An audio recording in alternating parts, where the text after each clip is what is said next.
So ayun nga mga kaibigan ko, may ning alaga kong aso, sumama kay Ivan. No, so dati talaga mga kaibigan ko itong area na 'to ay sobrang yung makapal ang mga maraming puno, masyadong masukal kumbaga. So ngayon, unti-unti na siyang na-develop. So ah,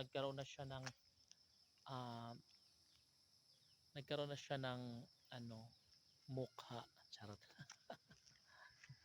Mayroon na siyang pagbabago, malaking pagbabago no, nang dahil nga sa pagpapagawa ng mga pabahay dito.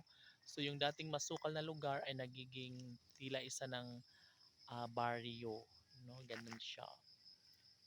So ito yung pinakamalapit talaga sa daan. Ito yung daan namin. Tapos pabahay na agad siya. Yan, 'di ba?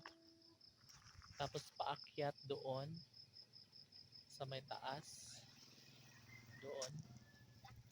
O, 'di ba?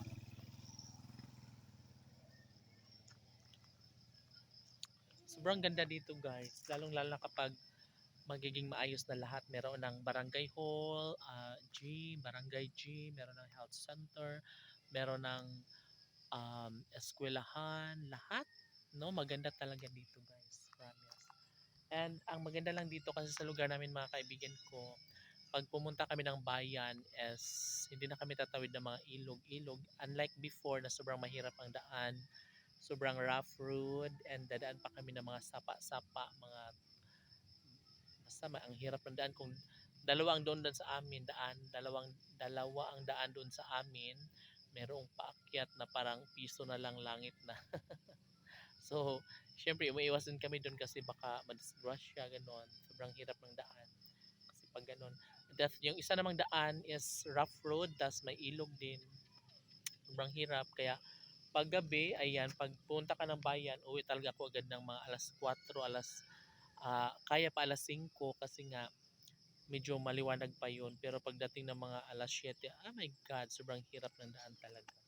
So ito ngayon maganda mga kaibigan ko, and take note, wala pa kaming school dito sa relocation namin, pero uh, walking distance lang yung elementary, high school, tsaka senior high school. 'Di ba? Sobrang hindi na nahihirapan yung mga estudyante natin, unlike nung sa mga batch namin na sobrang hirap kasi dadaan kami ng mga bundok, tatawid ng mga ilog.